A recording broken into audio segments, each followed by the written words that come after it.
Okay, good afternoon, everybody. My name is John Margolick. I'm a captain type in the Marine Corps. I have the pleasure of being assigned to NavalX, where I am the director, or as I think of it most days, as the principal instigator of the Centers for Adaptive Warfighting. It's a project that is in part supported by NavalX, but is in most parts the work product of Marines and sailors and civilians from across the fleet, devoted to tools for culture change and helping us get better at getting better. One of these is design thinking, the focus of today. In a couple minutes here, I'm going to kick it over to Josh and to Rich. We're going to be our host for the day, and that'll be basically the last you hear from me. But a few things you should bear in mind as we get moving here. First off, we're going to be on a first name basis today. This is a search world more than an execute world. For those of you who are familiar with that way of thinking about things, complex problems require complex solutions, complex participation, and a lack of fear in contribution as we do it. Which is why we operate almost all the things we do on that basis, recognizing that you can bow and get on the mat and bow and get off the mat when it's time to take care of other work. I also want to emphasize we're thinking of this as a social media function. It's certainly public facing, open invitation to the public. That tells us a little bit about what tools we can use here, and also tells us a little bit about what kind of conversation we can have. So while it can be broad and far ranging, we have to stay away from FOUO, CUI, and any other information in that realm, and we just want to remind you that that's the case and emphasize that we'll be taking care to take care for the course of the rest of today. You'll notice that there are two functions that you have access to at the moment. One of them is the chat. Anything you post in there, we'll do our best to address, but you should all be able to talk to one another. And then on top of that, there's a Q&A function. Anything you post in there, we'll make sure you get an answer. And Josh and Rich will pose as many of them as we can to the speakers during the time that we have available. While we're on the subject of CAWcasts, let me highlight for you that next week, Major Lucas Burke is going to host an innovation conversation among representatives from all the major innovation and agility cells across the DoD and IC. If you happen to be at one of those and you'd like to give a 5 or 6 minute presentation on what it is you do and why it matters and when people should reach out to you, we'd love to host you. You can reach out to us as you can for any other issue related to the CAWcast at contact.thecaw@gmail.com, or post something in the comments here and we'll make sure that somebody gets back to you. And with that, and no further ado, it's my pleasure to introduce Josh Thomas and Rich Walsh, our esteemed leaders for the following conversation. Rich is now at OpNav and OSD. He's been an innovation and agile leader across the department for maybe more years than I have been in the department, and is one of the many people I look up to across the DoD and whom I call when I have a question about how to break something better. And Josh, of course, is our Marine representative for today. He's an infantry Marine turned logistician. He's now at MARSOC, and he's been one of the stalwart leaders of the Centers for Adaptive Warfighting since he found us a few months ago. I suspect we'll hear some of both of their stories. And with that, I'm going to leave you in the capable hands of Josh and Rich. Glad to have you, everybody. All right, so I'll kick it off. I've got a question for all of you. How many times in your organization have you ever heard this? Insist on doing everything through channels. Never permit shortcuts to be taken in order to expedite decisions. Or handle over precise wordings of communications, minutes, and resolutions. Or insist on perfect work in relatively unimportant products. Send back for refinishing, any of which have the least flaw. And finally, refer all matters to committee for further study and consideration. Attempt to make those committees as large as possible, never less than 5. I'm assuming that some of you may have heard some of these things in your organizations. So, where do these come from? Well, in fact, everything I just listed comes from a manual that was put out by the CIA in 1944 on how to sabotage, specifically Chapter 11, called the OSS Simple Sabotage Manual. So ask yourself, in our day-to-day lives, why are we doing this in our organizations? I'd also like to give you one quick kind of story. Many years ago, there was an effort called Illuminate that I was involved with. But a lot of people, except for you guys now, are about to find the backstory about how it got started, and it's relevant for our discussion going forward. We were asked, a small group of us, were asked to figure out a way to spread innovation and high velocity learning in the Navy stealthily. And we thought about all the traditional approaches, and one thing that came to mind was what's 180 out of phase for all these approaches? What is the exact opposite of what everyone would expect us to do? So what we did is we took that OSS Simple Sabotage Manual, and we took an old brief from an old fighter pilot named John Boyd and combined the two of them into a brief called Patterns in Bureaucracy. And then we leaked it all over the Navy. In one place, it got forwarded all the way up to, at that time, Vice Admiral Alcoin, who was in charge of the fleet in Japan. Read it, said, you know what, this is outstanding. Bring this team out here and have them train my fleet. Now, years later, that course has been taught to thousands and thousands of people. But it is an important lesson that a lot of times a traditional approach isn't necessarily going to work, and the best approach is usually 180 out of phase for what you might think needs to be taken. And with that, I'll pass off to Josh. Well, thank you for that, Rich. Josh Thomas, and part with the Center for Adaptive Warfighting, been doing the design thinking, been doing a lot of the creating for the Warfighter Center Design Facilitator Guide, which, Rich, I don't know if you know, but I plagiarized a lot of your work into our workbook. It's been very helpful, and I appreciate it. The greatest form of flattery, sir.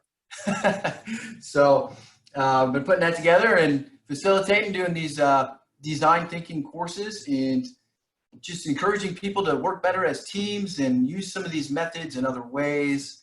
I really got into this when I saw how people could collaborate in such an easy way with, you know, some yellow stickies and a marker, and come up with some really great ideas to almost anything.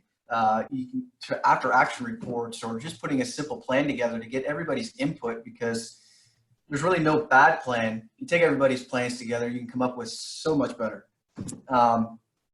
So before we move forward here, a couple things maybe I would throw out for people to keep in mind while they're listening to everybody today, if you could, is some questions to think about, you know, like how might you or how might we utilize the design thinking methods, you know, considering the situation we're all in remotely right now. And I'm sure you'll get some good ideas for that today. And another one, how might we inspire others to design thinking? I see there's a question up right now on how to inspire an organization to, you know, bring this into their organization. It's a very loaded question, or maybe you can help me out with that one, Rich. Hold on. The one that's just asked in the Q&A? Yes. Yeah. So typing a response to it. Okay. What I say is, my quick tip is that if you're trying to defend, or not trying to defend, but if you're trying to make a case for design thinking or human-centered design in your organization, the biggest thing is, one, making sure that you've got metrics and making sure that whatever you're tracking is in alignment with the organizational goals, right? And when you roll out, if you're not tracking metrics, you don't know if you're actually improving, and you can't defend yourself. Second of all, if you're not in alignment, it's going to get cross-threaded. The other quick tip is, a lot of times we forget about the frozen middle, and we forget about the middle parts of management in the organization. We do that at our own peril. Those people play a critical role, and they must, kicking and screaming at times, be pulled into these efforts and encouraged, and their perspectives are incredibly valuable. Good deal. Good deal. Appreciate that. So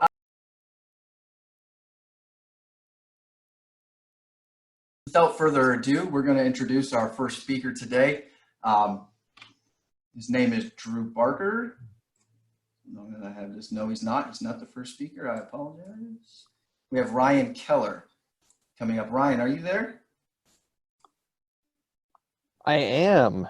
Thanks, Josh. Welcome, Ryan. We have this Major Ryan Keller, United States Marine Corps. You are a CH-53 pilot, correct?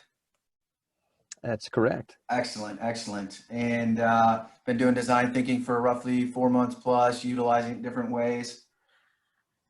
Yeah, well, and so to that point, which is very interesting, saw in a LinkedIn comment that someone made about the CAWcast yesterday, which I thought was great. It was like, everybody in the DoD or in our space is actually a design thinker. It's just really hard to label it in terms of how we do it. And there's a bunch of processes and things that we follow for sure. But yeah, we all have a little bit of the bug inside of us. Good deal. Could you share some of your stories with us? You know, how you've utilized some of the tools. How did you get involved? Maybe we'd start right there. Yeah, absolutely. So I am currently working at Marine Corps Tactical System Support Activity on Camp Pendleton. So MCTISA. I'm in the Innovation Center with my colleague, Stephen Harvey, who talked last week at the CAWcast 2 webinar. It's been awesome. I happened to fall upon the Centers for Adaptive Warfighting and NavalX training for Warfighter Center Design and Scrum Master courses by chance. I was kind of encouraged by Steve. It's like, yeah, you should really, let's go try it out. Tried it out, and I'm being serious when I say it. It changed my life. Reason why is because I immediately saw the applicability to almost every facet of an organization's lifeblood or problem-solving capacity. And coming from, you know, an environment where you're briefing all the time in the ready room, you're briefing and flight planning, complicated movements between cross-organizational teams, like generating a daily and weekly flight schedule. This is all applicable. The human-centered design is something that could have been used and can still be used in pretty much every machination of the bureaucracy that we all enjoy every day. But I immediately loved how physical warfighter-centered design was, which is what the course that they teach, NavalX teaches. And, you know, granted, you're using a lot of sticky notes, you're using a lot of permanent markers, and you're using a lot of energy, and you're using your first names, which helps a lot. You know, one of the things from the 53 community that really helped me was that if your crew chiefs were afraid to talk to you because of the way you ran your cockpit, then, you know, you all turn into the same pink stain if you're making a mistake, and nobody wants to tell you that because you yell at them all the time. This design thinking methodology kind of attacks that same thing. It leverages the diversity of thought of everybody in the group, and it really knuckles down on getting rid of rank and making sure everyone's idea is heard. And then the rules of the game are you kind of obfuscate where the ideas came from, and the ideas stand on their own in front of everybody for presentation. And what they do is, like, every single idea inspires the next good idea, and then the better idea that comes after that. And then eventually, all of a sudden, you start really riffing with a group of individuals attacking the same problem that works. So the way we use this in the Innovation Center really was, again, with my colleague, Steve Harvey, we, you know, did the 3-year plan. We said, where do we want the Innovation Center to be? We have a great command that has given us a bunch of latitude to help figure out, like, where should the Marine Corps be focusing, you know, in systems command. So we were able to do that with an awful lot of support, which has been great. We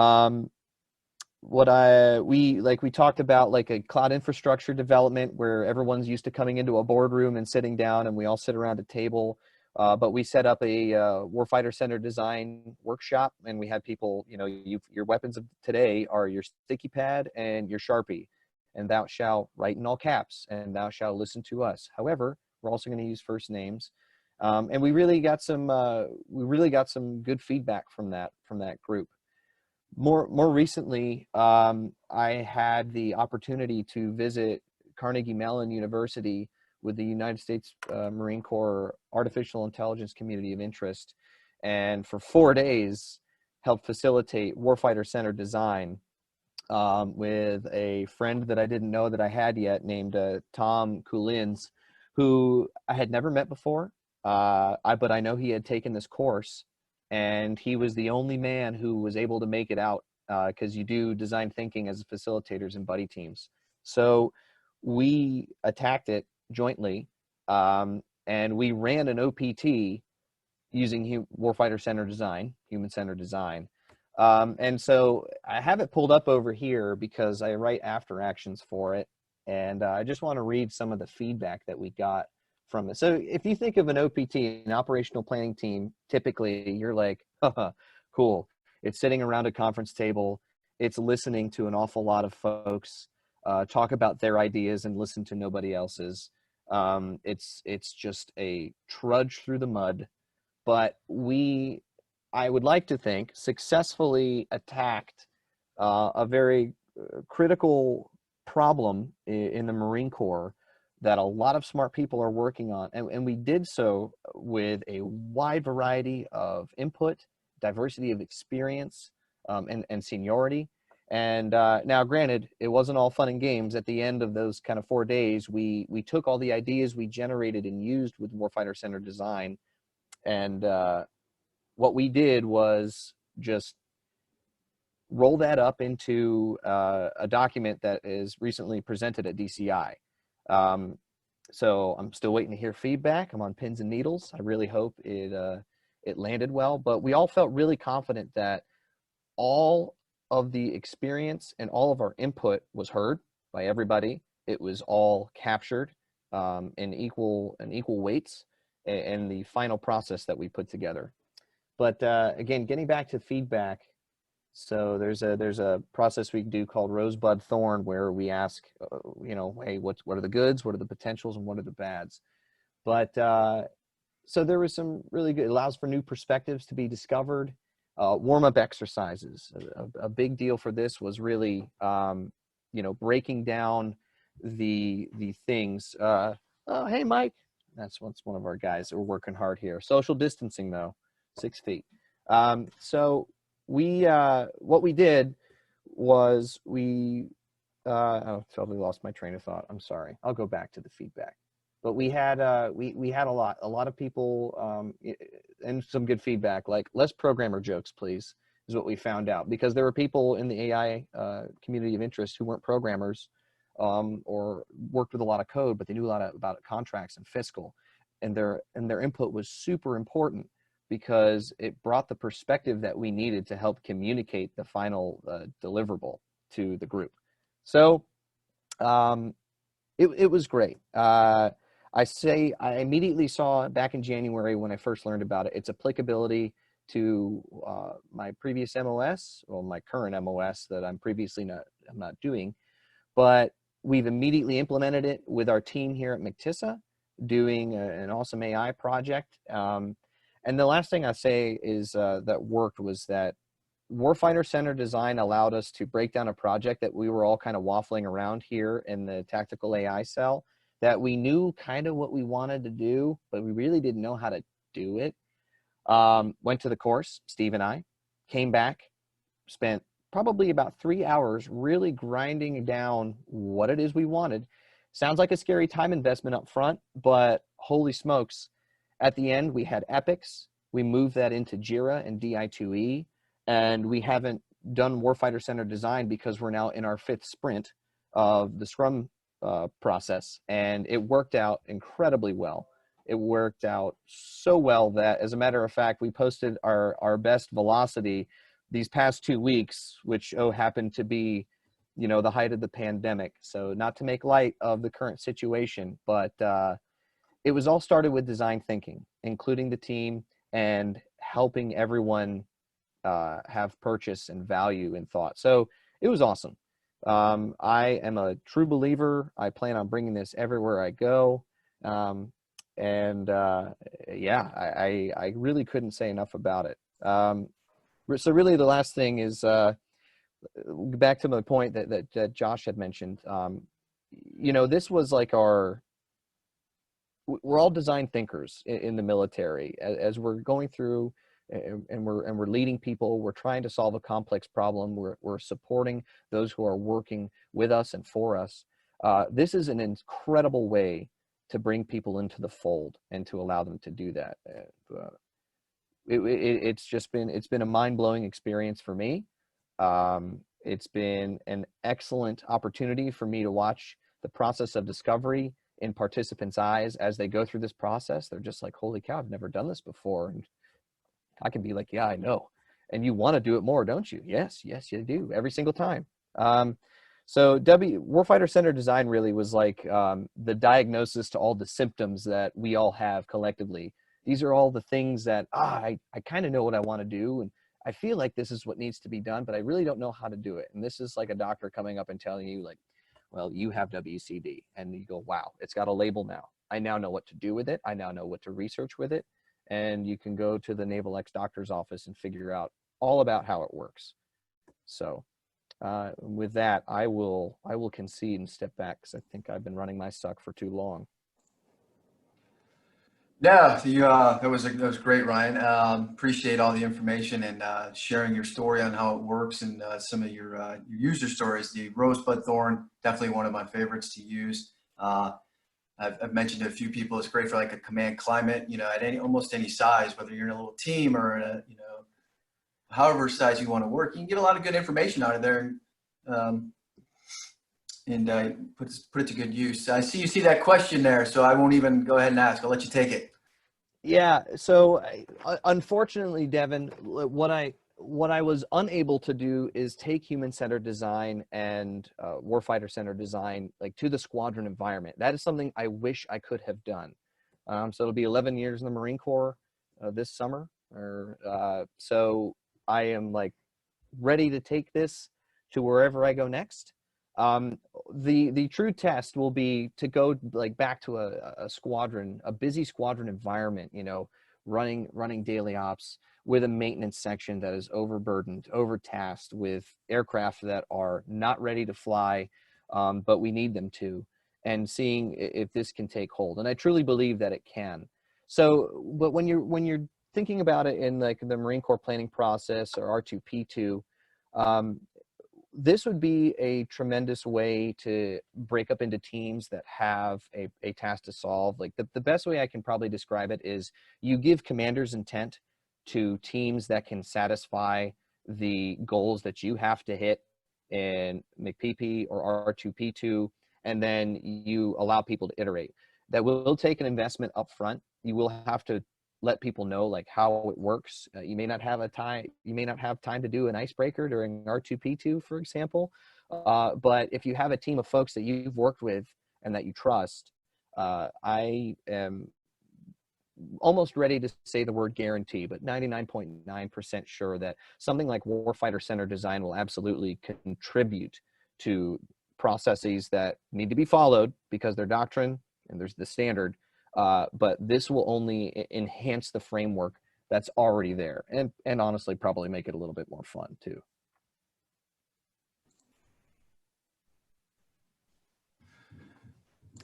Good. And then, sorry, I see Chris, you referred to military Scrum training earlier. Give the current environment, is there any way to make that training digital remote?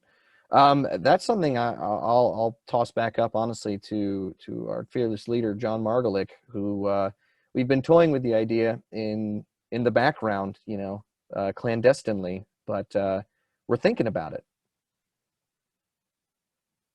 Yeah, short answer. Please stand by. In the next couple of weeks, we'll have good answers on that one.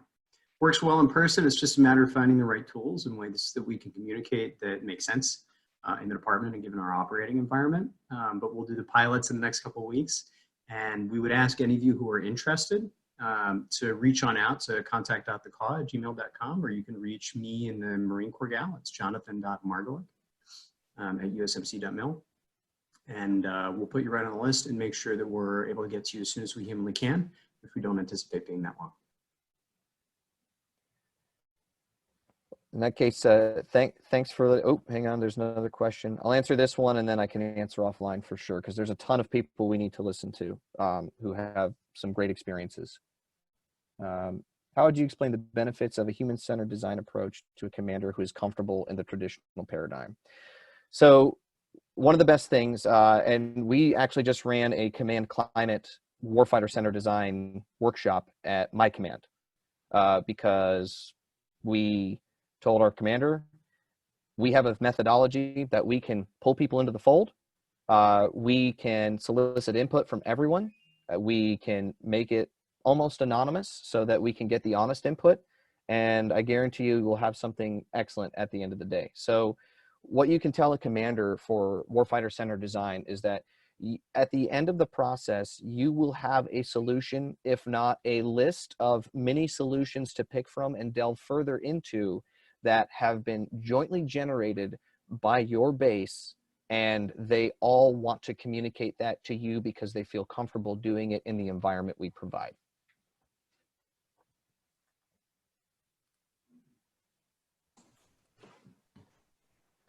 Appreciate that, Ryan. Thank you for joining us today.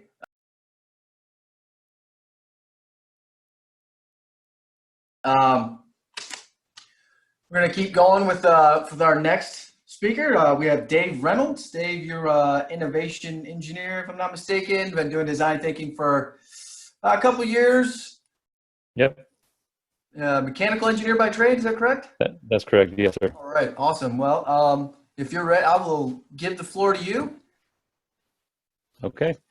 Sounds great. Thanks. Appreciate it, Josh. Again, David Reynolds, happy to be here. Great discussion we've had so far. So I just wanted to add a few thoughts from my perspective. I'm out at the Naval Air Warfare Center Weapons Division.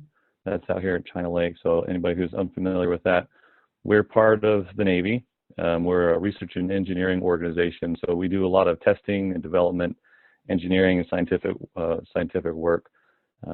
Any weapon that flies on its own or flies on board an aircraft has got to come through here. We do validation, testing of various kinds. So why I mentioned that is we're pretty heavily saturated with engineering and scientific folks, which you may, if you had any experience with that, they come with a certain set of preconceived notions and a kind of a mindsets and a way that they think, which can be a challenge in many regards, especially when we're talking about innovation and things like that.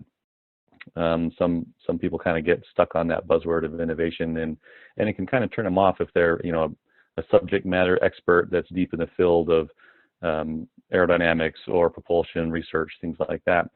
And I've been lucky enough to be in part of a group out here at NOCWD where we are tasked with kind of accelerating the digital transformation of the organization to help push the work that we do and the way that people get work done into a better place where we can do it faster, we can do it with better results, less rework. The things that we really need, trying to, from our organization's perspective, is what we're trying to do is get better weapons out into the fleet, into the hands of the warfighter to increase our level of defense capabilities. So when we've approached that, like Josh said, we've been doing this for about 2 years. My supervisor, Mike Hill, was forward thinking enough that when I joined the group, he came to me and said, I really want to get design thinking going here at NOCWD, and there's benefits in how we can push it forward. And it was new to me. I had never heard of it. And so we basically, me and my team, our team, we built our design thinking capabilities from the ground up. So we fought a lot of battles that have been mentioned up to this point. Leadership engagement, what principles do we use? How do we construct a framework that is A, usable and can produce results, and B, can be communicated to others in our organization, that we can help them help themselves by using design thinking principles. So it's helped me personally, because I'm kind of been in that I think representative situation that my organization, a science and engineering background, kind of gets stuck in. On the one hand, there's that creative side where, trying to be innovative and push the bounds of what we can do. And on the other hand, there's the very analytical, research-centric process, that systems engineering V, if you're familiar with that. And so how do we rectify those two and bring them together in a way that can produce real, innovative, valuable results for our organization and ultimately for the Navy? So I gravitated a lot to design thinking because that was a great way, as I learned more about it and got to experience it, of getting those two to mesh well, those two different sides.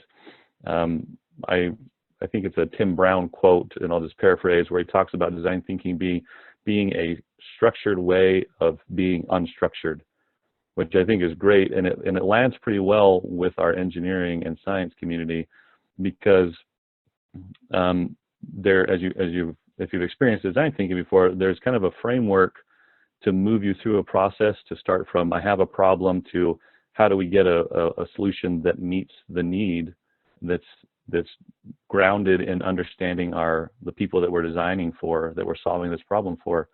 So there's that structured process, and it's iterative process, of course, but there's a way to move through it effectively, which connects with people who like processes and the analytical side. But mixed into that process is those kind of boxes where you can be creative. It can be a big boundary, and you should be able to go wide in your creativity at various times.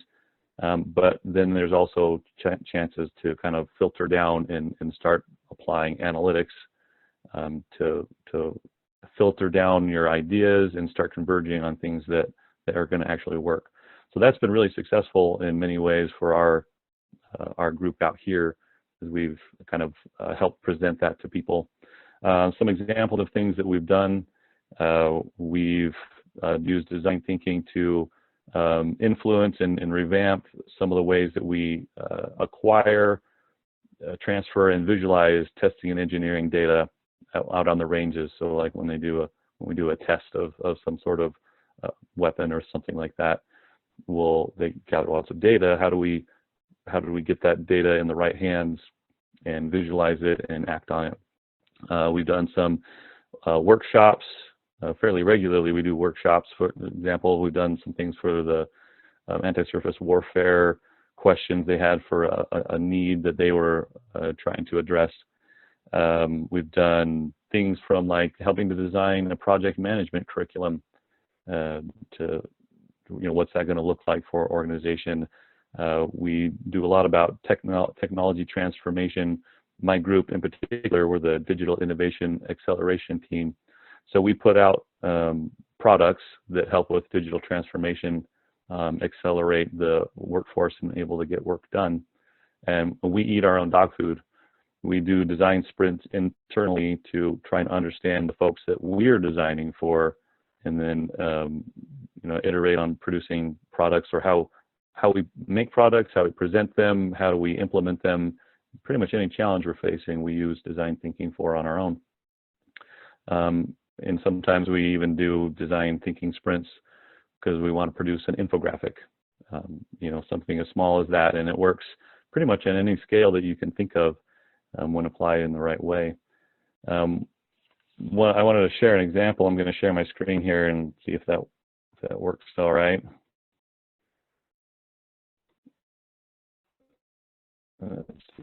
Okay, please do that. Don't. So this is a topic that my team put together that describes one way that we've integrated design thinking into, like I said, our work, where we put out products. And when I say products, that could be they're mainly in the digital world, not necessarily physical products, but sometimes they are. But this is how we've integrated it into some of our work that we've done. So if you look on the left-hand side, when you talk about ingredients for an innovative team, halfway down you'll see lateral thinking models. Design thinking, human-centered design is one of those lateral thinking models. I would mention that I think, kind of referring back to some of the questions previously, there's design thinking is a part of helping to accelerate like innovative work, like it has for our organization. We found that there's other things that are necessary to really kind of make that stick and to push that forward. Things like having the right people and definitely leadership support. That makes a huge difference, and all those other ones. On the right-hand side, you'll see some of what we put together for the products that we put out. Number 4 there is built for humans, which really is just another way of saying human-centered design. And design thinking fits right into that. So we like I said, this is kind of our internal model, but it applies in many other ways as well. So we continue to use that in our own, in the work that we do ourselves. From an engineering and scientific perspective, we found that design thinking helps in a lot of ways. Have you ever heard of the bring me a rock scenario? You know, a project has a problem, they need something produced. They're not the people that produce it, but they go to the folks that do, and then it goes, you know, through the process of requirement definition, and that can be a very lengthy and onerous process, because in standard systems engineering, that you only develop something based off of the requirements that you receive. And so if it's not a requirement, you don't develop it. And the problem is, as you know, when you're trying to produce something or solve a problem, you don't know all the information up front. And so it's tough when you're strictly following the, you know, bring me a rock scenario. Is you learn the lessons the hard way. Someone says, I need this rock, go get me a rock, and you run and grab it and you bring it back. No, that's not the right rock, go get me a different one. Run, get another one, come back, and you repeat indefinitely until, you know, eventually it's just a good enough rock or you run out of money. The design thinking principles, methods, and mindsets we found have helped to mitigate that, because up front, you know, you're going to learn some lessons quickly and efficiently by and working better and faster, really, because you're grounding your solution, your ideas, your understanding even of the problem in what the people really need, and you take the time up front, like I think Ryan said, to really do the work and understand that before you start bringing rocks to people. You maybe you're even just co-designing together, you know, testing those prototypes. You learn fast lessons that, you know, up front in that iterative process until you come back with a better prototype, until eventually a full product, which also in my experience that we've found that it's taken it takes a little work to get people to understand that, because as you know, maybe if you've experienced in the engineering community and really I think just everyone, it's the tendency to just jump right to solutions, right? I've got a problem, let's just start creating solutions or thinking about ideas. And it almost takes some self-discipline and some convincing to step back. Let's talk about really the people that this problem is for. Do we understand them, what they really need? And sometimes they don't even understand themselves well enough that you need to help through that process. And then defining the right problem to solve, because there's, as you know, nothing more frustrating than brilliantly solving the wrong problem. That's just bad for everyone. So those are some of the ways that, from our perspective out at NOCWD, things have helped. And it's still an ongoing battle. We continue to find areas of success. We were lucky enough to have some advocates from the beginning that helped establish this enough that we could get skeptics to come and participate in something. And there's nothing more rewarding than watching a skeptic walk in to a design workshop or an innovation sprint or a jam or something like that, and then walk out as a advocate or a champion for the work that we were doing, the design thinking methods and mindsets, because they got to experience it and see the real value. Instead of churning for hours with design by committee, everybody having different opinions and going nowhere, those sprints where you can get everyone's thoughts out on sticky notes, rearrange them, prioritize them, and end up with refined ideas that have the buy-in of the whole group, that is really one of the things that has helped push it forward for our organization, is when people and leaders have been able to experience that and see those results. So with that, I think I've talked enough. I apologize, I haven't been managing the Q&A while I've been yammering on, so if there's any, I'll check real fast if there's any questions that I can answer on that, or Josh, Rich, if there's any ones that you want a priority for me to answer, that please let me know. I think we can start from the top here and kind of go from there. And we have Are you looking at those right now? The first one with Patrick Conway. Yes. Okay. How are you or others approaching and, more importantly, measuring emotional intelligence considerations, capabilities, and value to design thinking, innovation, and creation of new knowledge? Okay. So that's a good question. Some of those metrics are the results of design thinking are hard to get hard metrics on, I'll be honest. But seeing some of the things that we've been able to measure are just the number of people that are participating in and the number of requests that we get for helping people to facilitate their own innovation efforts. How are you or others approaching and, more importantly, measuring emotional intelligence considerations, capabilities, and value to design thinking, innovation, and the creation of new knowledge? That's a tough one. The emotional intelligence considerations are tough to measure, honestly. That's a little bit more anecdotal. Like I said, how many people are asking for this? As I mentioned, we designed a PM 201, a project management course, and innovation and design thinking is going to be part of that curriculum. So that I think seeing the results in the organization where people are looking for more of what we're offering or what we're trying to advocate for has been one great way to see the success of that. It's hard to measure directly, like money saved and things like that. Because for one, we don't necessarily have that information. So I apologize, that's not necessarily a satisfactory answer. Okay, and I'm happy to talk more offline or at another time. So for the sake of time here, I'll move on to the next question. What does your core design thinking team look like? Oh, okay, so that's great. We have a wide range of people. Like I said, I'm a mechanical engineer by background. We've got electrical engineers. We've got folks from the business side, finance, other designers, and training folks. So it's actually a quite diverse team, and we intentionally make it so on who we bring in, because part of design thinking principles, right, is to value diversity, and we try and do that ourselves. And so I think that's a great question there. Many times urgency derives a capability need. How do you socialize the need for patience during the design thinking process to leadership? It takes time.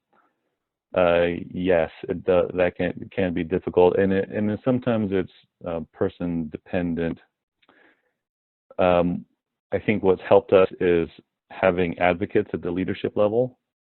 When we started, we had Rear Admiral Corey, who's now a 2-star, I believe, who was commander for NOC-WD, and he was very gung-ho about pushing the level of what we could do, and my supervisor, Mike Hill, was very connected with him in that, and so we had a direct line to very high level leadership. So I will admit we were very lucky in that regard.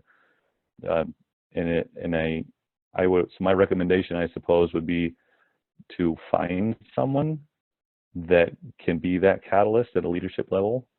And even if they're unfamiliar with design thinking, give it a chance, ask them to experience it, and then they can start advocating upwards to whatever level or laterally to whatever leadership levels need to be done.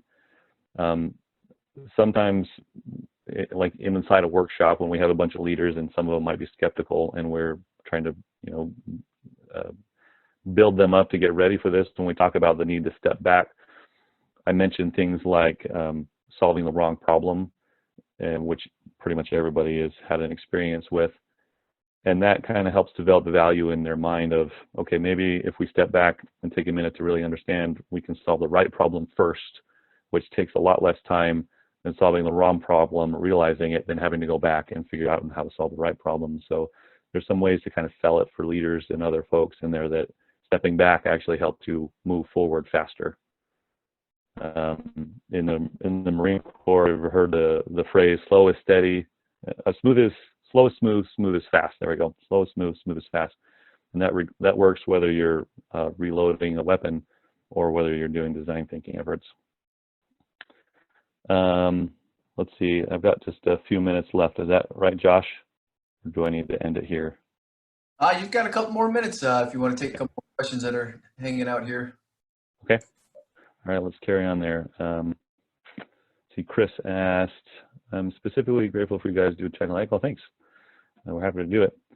Actually, what practices have you found useful for remote design thinking, especially given the current circumstances? Okay, let me answer that one first. So for a while now, we've been experimenting with distance, some software that helps us do that in a remote environment, in a disparate geographically. We experimented with Mural. I think that was mentioned at the beginning, mural.co. We just used right now it's not hosted in any sort of secure environment, so we really just tested it out using non-sensitive data or discussions or anything like that. That one was great. We've also been for the past few months working with a concept board. We were able to acquire that for an on-premise trial run, so it's hosted on our internal servers behind our firewall, so we can have FOUO discussions. And that's been great too. So the short answer to our experience with using things like Mural or Concept Board is that in many ways it's great. I would say it's probably a 90% effective as being in person. In some ways, even a little bit better because of the digital capabilities. But it's been pretty great, actually. I think if we would like to acquire one permanently to be able to use, and it's been great. So, okay, question number 2. Have your design thinking constructs meshed with less agile requirements, funding, contracting, and things like that? Have those constructs changed to meet your design processes? Yes, to the first one.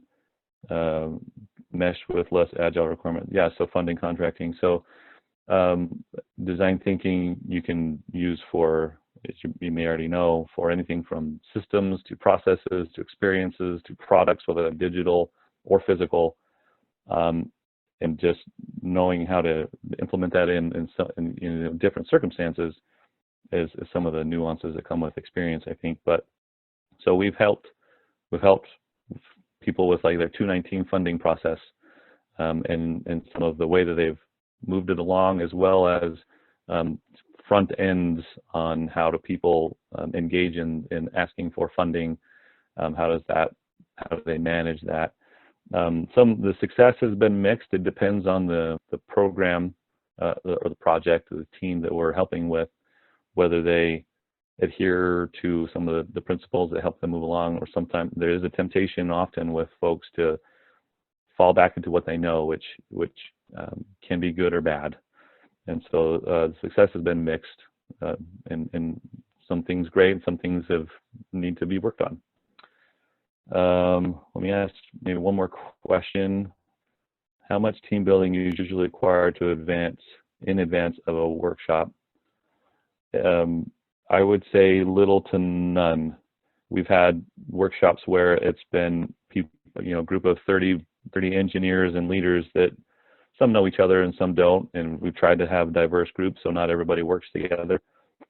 And we've been successful because we've used design thinking to help that along by doing team building exercises or icebreakers, as was mentioned before, to kickstart a group. And then really it's the process. People start getting to know each other, and of course there's mixed results in that. Some are rock star teams and some kind of fizzle because they just don't connect. But really we haven't had to do much. And I think that's about my time. So I appreciate the opportunity to speak and answer any questions. Well, thank you, Dave. Certainly appreciate you coming on and answering a lot of questions and sharing your stories. If you're able, we'd appreciate it. You got a lot of questions over in the question and answer section. If you have an opportunity to jump over there and provide some of those.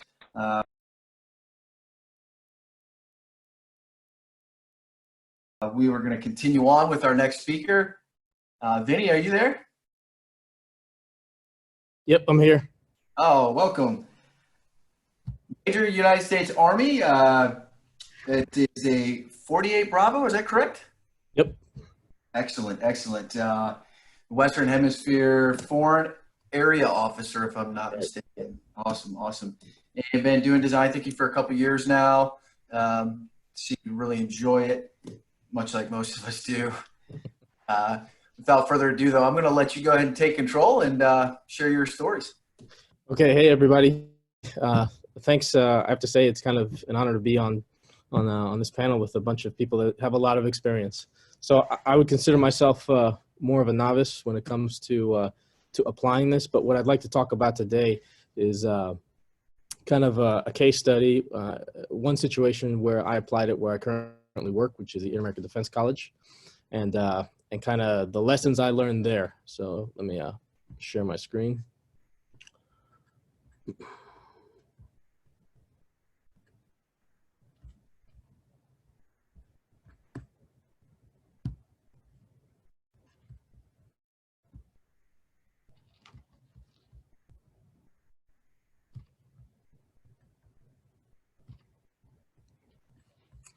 Okay. So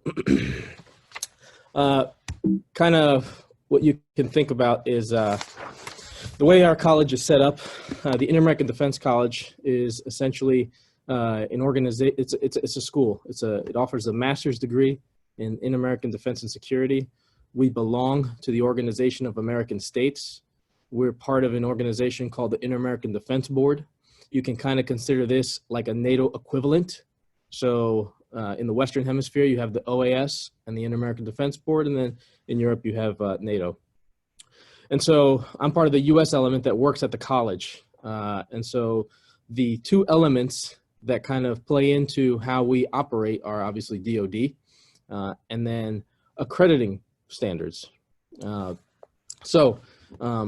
You know, as you look at our breakout, it's essentially extremely complex because not only is it 4 different types of personnel that work at the college, they speak different languages, and we really function in English, Spanish, and Portuguese.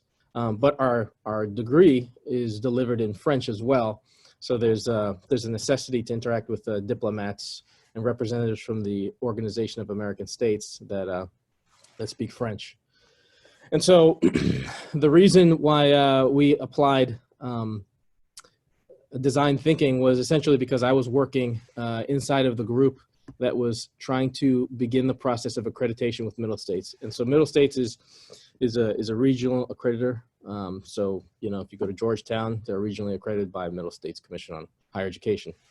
And so it's a distinct difference in what they're asking us to do from previous accreditors. Much more rigid, very, very much focused on English, and a certain type of process that is not really relatable in other countries. And we're on a defined timeline, dealing with the constraint of personnel that switch out from serving once a year at a very high rate. And so they have to get comfortable with the language, get comfortable with their job, but they've got to jump right into the middle of this Middle States process. And so the overall concept for what we did kind of follows. I'll be honest, I've got to thank John Hawley, who some of you may know him. I had attended a session with him where he was facilitating a workshop, and he did that using design thinking, and I was hooked. And so kind of looking at ideas setup, I tried to do something similar for the college with John's help. And so really what was underpinning our goal was to create a shared narrative for the issue of accreditation, but identifying all the friction points that we would have. And so, you know, to the point about getting people on board, I had to pitch just doing an exercise to the accreditation project lead and then the director of the college, who's a 2-star general. And so what I didn't know at the time was that my boss he's a strategist by trade, and so he was all about it. So having senior leader support is critical. So anyway, we designed this exercise essentially to conduct a bit of inspiration And by that, I mean, we shook up the stiff environment of formal military rigidity. So even though we have different civilians, agencies, and services, I mean, it's a very distinctly a military college in a lot of ways. And so then what I wanted to do was go through a short self-expression session, which, had the divergent thinking, followed by convergent thinking, which was facilitator led by myself. And luckily enough, I had a Canadian officer who was on board. He thought just like I did, again, to the point of not focusing on rank. He was a lieutenant colonel. I'm a major. There was no issue. It was first name basis how we worked. And all that was to set people up prior to getting into the working groups, which was going to be led by the accreditation lead. And so this is a short exercise, but I originally had 40 minutes to do this, and then I was cut down to 15. So, all that to say is be flexible, be like Gumby, right? And so the exercise began with an icebreaker exercise. And so understanding that essentially everybody spoke different languages, I gave everyone about 30 seconds, and that wasn't a hard time, but I gave everybody about 30 seconds to describe their life story. And the one rule was, of course, it's not work focused. But they didn't, and so each aisle inside of the auditorium was set up with each working group that eventually would go to a room later on to work on the project. And so they spent that time just getting to know each other, and they were all familiar with each other, but this was extremely uncomfortable for them. And that was the goal. The goal was to put them in a space where they weren't used to doing this. You can see 2 stars in the front talking. I mean, he was used to it, but the rest of the staff was kind of unaware of what was going on, and that was by design. And that helped facilitate the breakdown of the initial apprehension of the middle states process in general. And so the next exercise, the next part of this was the thought exercise. And the way we did this was by having everybody think of 2 questions, but I split the room down the middle, and I had one answer, what are the IDC's greatest strengths, purposely broad, and what are the IDC's greatest challenges? Again, purposefully broad. So that in that way, I could capture 2 things. I could capture what their response was, but then also get an understanding of what they were thinking, because I asked the questions in both English and Spanish, and essentially everybody receives it differently. And so that was the goal with this part of the exercise. And so they got about 5 to 7 minutes to write their answers, and then we had them come up. And so they would come up, they would post their sticky note on the board, and then they would explain what they were thinking about. And so this really, and it was facilitated by the Canadian officer who you'll see on the far right. And so what this really did was a lot of the personnel at the school, understanding who my audience was, a lot of the personnel at the school don't want to stand up in front of the general and talk out loud. And so the fact that this was a forced exercise made all the difference in the world. And so this put out kind of what we suspected in terms of what we thought they would say. Things like the greatest strengths are the diversity and the greatest challenges are communication. But it got everybody thinking about it on the same terms. And so for folks who didn't know English or didn't know Spanish or didn't know Portuguese, they were kind of engaging each other to help understand what it meant, and that created a shared understanding of what was going on. And so, this is a short vignette, essentially to identify that it was a success for us.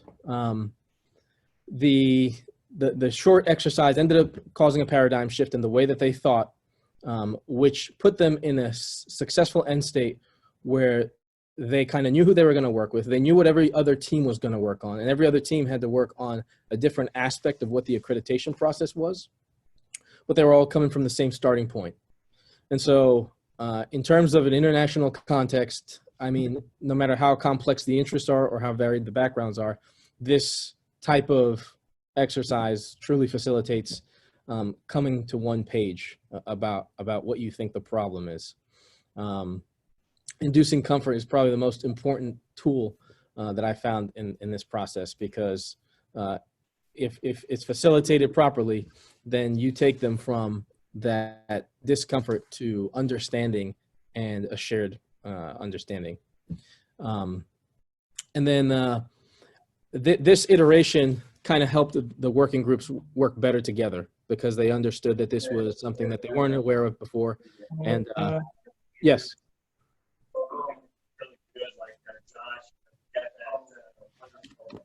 It helped create a shared understanding that then informed their subsequent processes.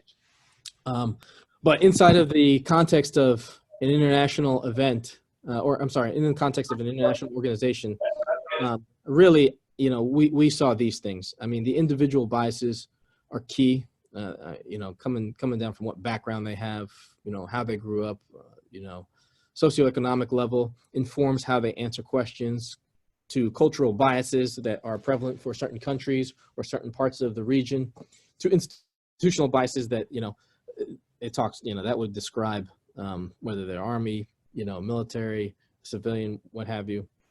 And then the language limitations. Those can be overcome. It does require, though, on the part of the facilitator, a capability to speak more than one language, because you've got to understand the nuance of what people are asking in order to get to the ground truth about what they're trying to say, and then put that in the context for the rest of the audience. And then, iterative requirements. I wish we could have done this more times than that.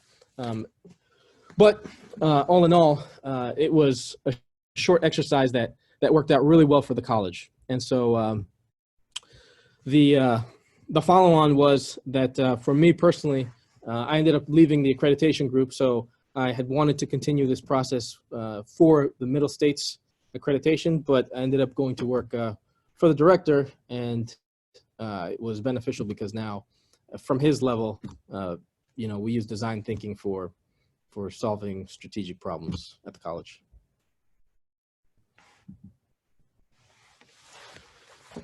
So that's kind of the broad overview of kind of what we did and how it worked out. Appreciate that information, Vinny, and sharing your stories and your successes with it. Certainly with sounds like some language barriers there, and getting over those. Worked in environments before where it's like, I can see that being a very useful tool, and trying to break that barrier right down with the language barrier. So that was a great point. I definitely took note on that. Appreciate it. I think we have a couple questions here. We have a few minutes left of time for you if you want to take a couple questions. Let's see, we have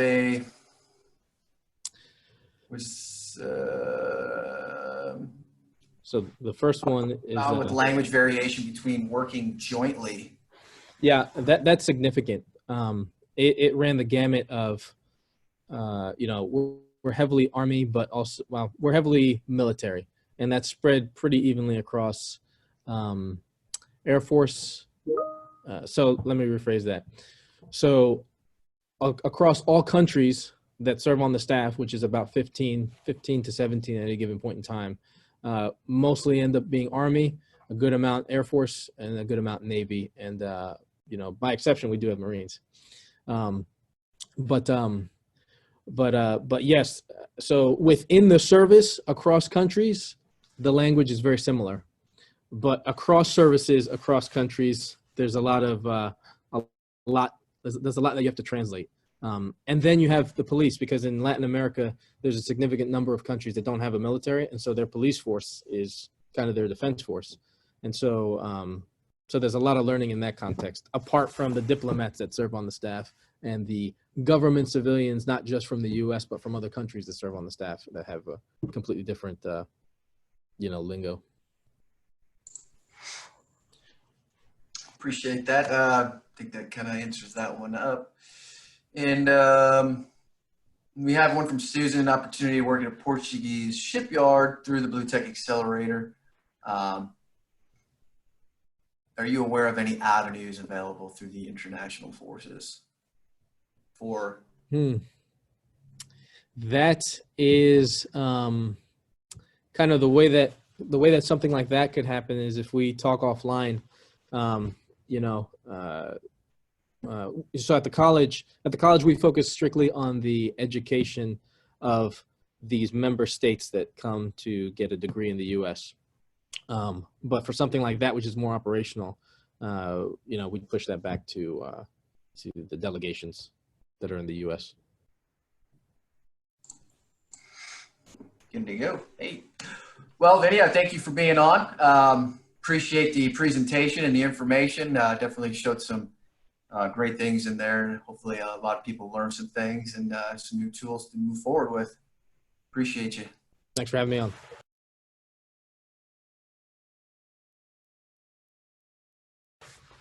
Next we got up is Lieutenant Commander, if I'm not mistaken, Drew Barker. Drew, you there? I'm here. I'm ready to rock and roll. I do see you standing there. So, Drew, you're Commander, Naval Air Forces Force Readiness Analytics. I'm sure that's got an acronym, correct? Brag. That's what I thought. Excellent. You've been doing design thinking for about 5 years. And we'll even throw your fun. You like to do some running and do some riding, huh? That's right. I bet that plays well when you're filling out these stickies. All right. Without further ado, Drew, all yours. Thanks, Josh. Yeah, so I'll give you guys a quick background on my introduction to design thinking. Actually came via someone I know who's out in the audience, been pretty vocal. Dave Nobles. It's amazing what you can do with a blog. And it was really reading into what he got started down in San Diego called the Athena Project that opened my eyes to design thinking.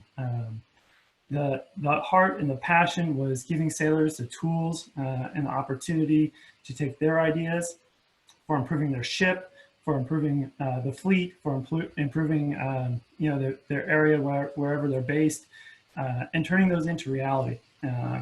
Design thinking is certainly one of the linchpins of those tools that we found useful in bringing to the sailors and giving them a greater voice. So partnering with Dave, this was roughly 5 years ago, established my own chapter of the Athena Project with him, and we saw a lot of outstanding results come from that. We combined the pitch competition, which looked a little bit like TED Talk, versus combined with Shark Tank for sailors at the deck plates, with the design thinking piece, often running a design thinking event ahead of time, we call Athena Think, to help the sailors refine their ideas and work on it in a diverse group. And that was the first real instance where I saw design thinking impact people and inspire people and help them bring their ideas to the next level. And from there on, I was sold. Since then, I've really come to reflect on how it applies to this African proverb that I heard.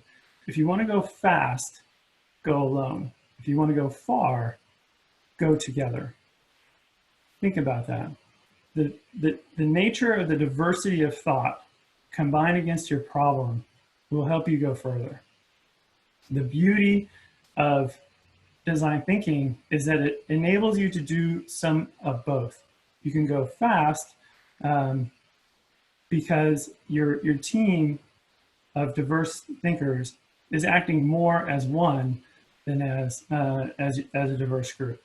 The tools in which you come together and everyone has the silent opportunity to contribute ideas and get them out on the board. Everyone can look and distill those ideas quickly, come to conclusions about what is likely to work and not, all together, all in a coordinated fashion, all in a way where you can move much faster as a group than traditional. So having some experience with that, the design thinking implementation of the deck plates, also saw it used very well by Tang. And Tang brought together the scientists and engineers with the sailors and ran their own design events that way. And that showed that this tool is certainly applicable to not just small individual events, but also to much larger events where you start to bring in every element of the organization. And then finally got the opportunity to run my own sort of design blitz last year. And I'd like to walk you guys through just a few of those artifacts. This isn't about how we did it, but just to show you some of the artifacts that we use, that we just sort of invented. It's a very extensible, flexible tool that you all can use and adapt to your own circumstances. And this design event, just to give you an idea, was within the acquisitions world. It was basically half a dozen program offices, about 12 to 15 stakeholders coming together. We had a group of about 45. I think our median age was somewhere between 40 and 50, maybe in that upper range. Most of them were PhD, scientist types at the cutting edge of their fields. And we were working to try to integrate technology into an architecture where multiple program offices could come together and sort of synchronize their efforts as opposed to acting in their own independent stovepipes. But we had a lot of fun with that. So give me a quick second here as I bring up my screen and launch into just a quick overview of those things. I'm not going to dwell on them very long, and that the real point of this is just to give you a quick overview of some of the tools in play. Start at the beginning here. All right. So our three-day design blitz kicked off where we considered ourselves essentially as though we were the contractors responding to an RFP from the government, and we were going to divide into a team of teams. Day one was really all about getting as many ideas out there. So this was just a broad, go as broad as you can. Day two was a day for refining and narrowing down those ideas. And day three was going to be presenting essentially a rapid prototype of our proposed projects. For us, that prototype was paper, as it was much more an architecture design strategy than anything else. Similarly, as you've seen, much of design thinking is all about the ideas and not necessarily about where they come from. Love that element of design thinking. And also love the fact that it is not your standard meeting, right? This is not about one person talking in a serial fashion, where there's only really one idea in the air at any given time. We know that is what you tend to see in the government. One person really doing work, the rest of them sort of standing around getting credit. So instead of playing with one ball, we went to more of the dodgeball approach. Everyone gets an opportunity, everyone gets a voice, everyone gets a sticky pad and a Sharpie and can launch into it. So it should look and feel a lot more fun and a lot more chaotic, and that's the way it is. And then just so you know, this is going somewhere. We neck it down and focus it in.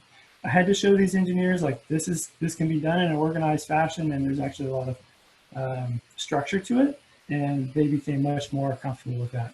Of course, you have your basic ground rules, yes, and we talked a little bit about improv and how the rules of improv really facilitate the human interaction that will lead to us springboarding off of one another's ideas and working in a much more supportive fashion.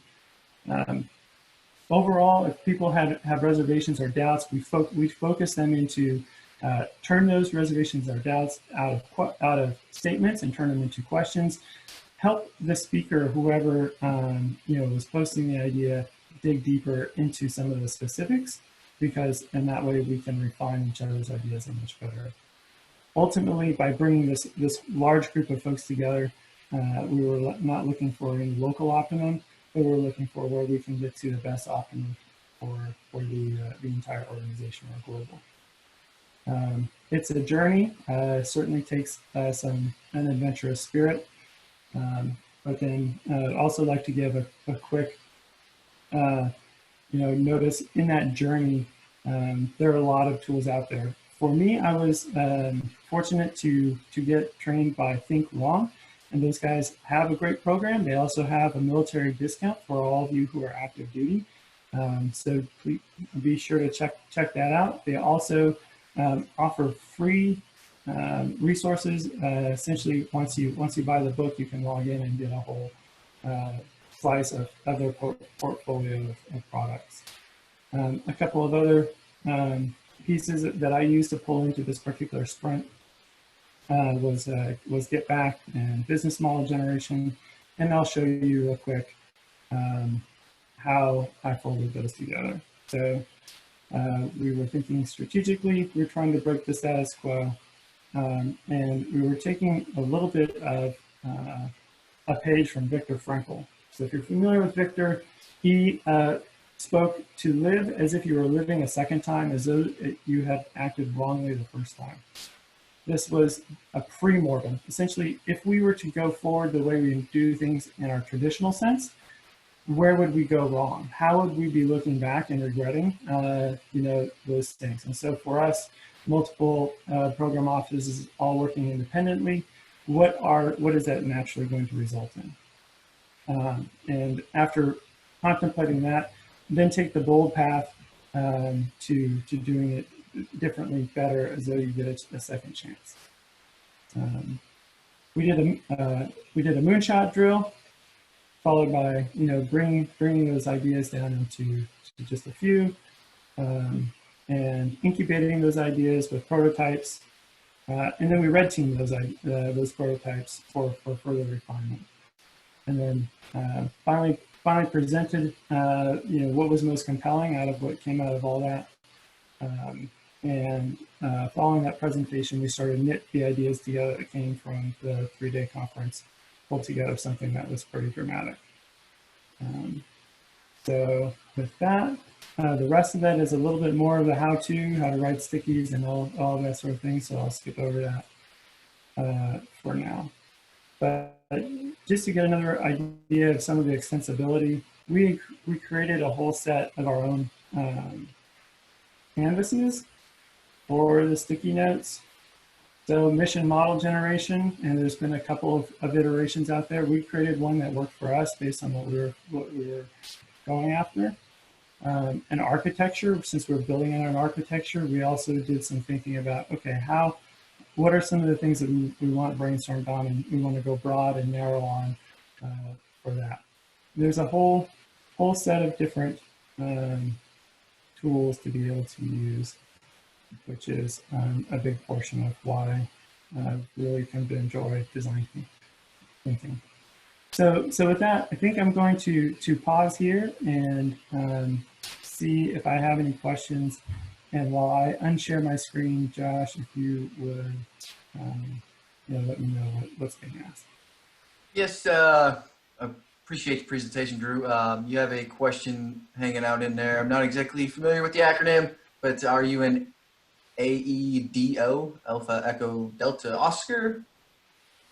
And the question being, how are you taking requirements from sailors and using that feedback to circumvent or coordinate with OpNav or the PMO? Yeah, I think that's fantastic. So my personal journey, having lived through, all that we were doing with the Athena project, and we had a number of sailor ideas. It was like 150 to 200, probably about 10 to 15 of them that we were able to pair with R&D efforts and get funding applied to them. This was all grassroots, by the way. This was completely all volunteer, just did it on our own. We didn't have a ton of top cover until the NIAC came along, and a big shout out to the NIAC for those who were on that piece. Really enabled us to go further, faster. That got shut down, and I knew that I wanted to get into the acquisition side. to be able to answer that very question. So yes, I'm an AEDO. I've spent my last 3 years doing program management, trying to get much more familiar with what's going on in that whole development process.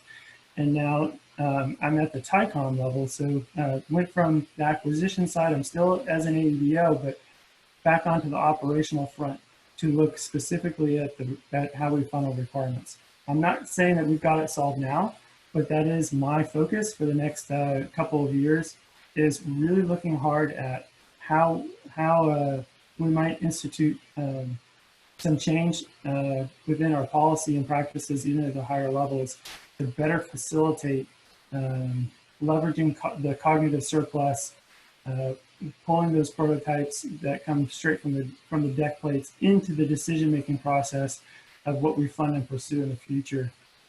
So if there's anyone out there who's also working that or very interested in doing that sort of work with me, I am all about it. Excellent. Appreciate the answer. It sounds like you're getting very creative with a lot of the tools from design thinking to use in many different ways.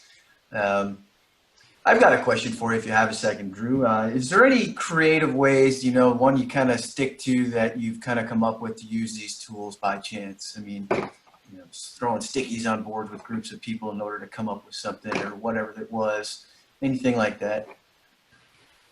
So first, I think it's really helpful just to have the icebreaker and really to put, everyone gets on the level playing field first. And at that point, it's much more about just being open to it.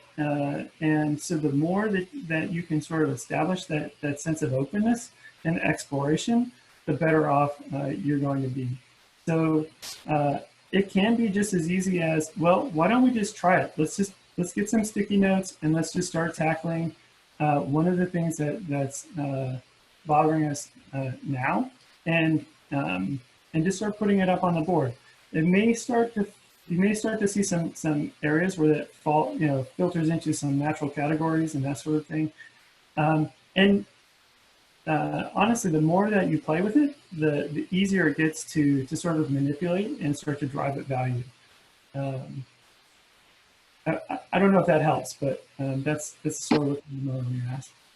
It certainly does. I appreciate that. I just found, if you use some of the tools and various things, just like you were saying, you may find it useful in other areas and get rapid results and get people involved and collaborate and hear their word, and definitely very powerful tools for many different uses.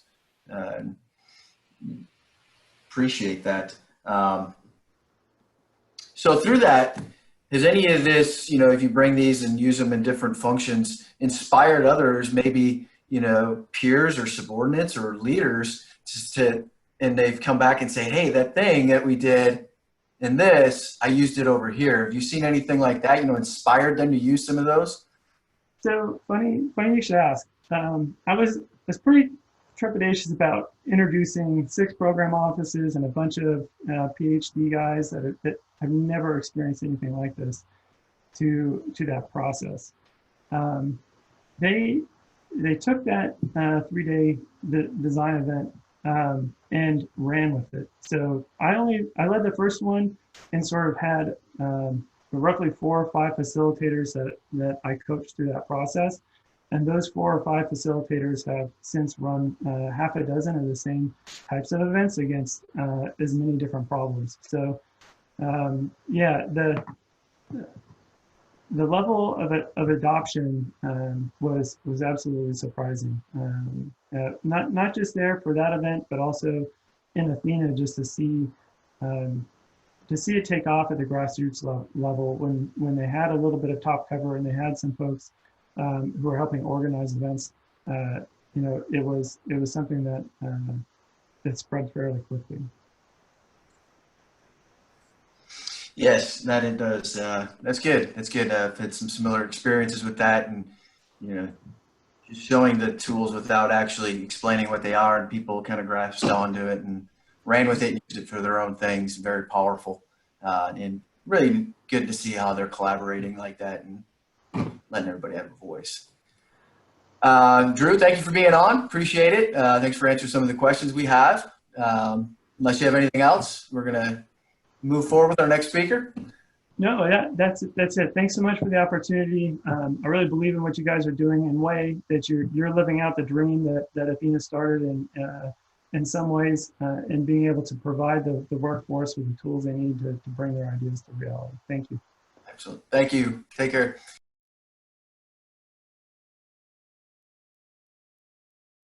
And we're going to continue on here. We have a Katy Tobin. Katy, how are you? Great, thanks. I'm excited to be here.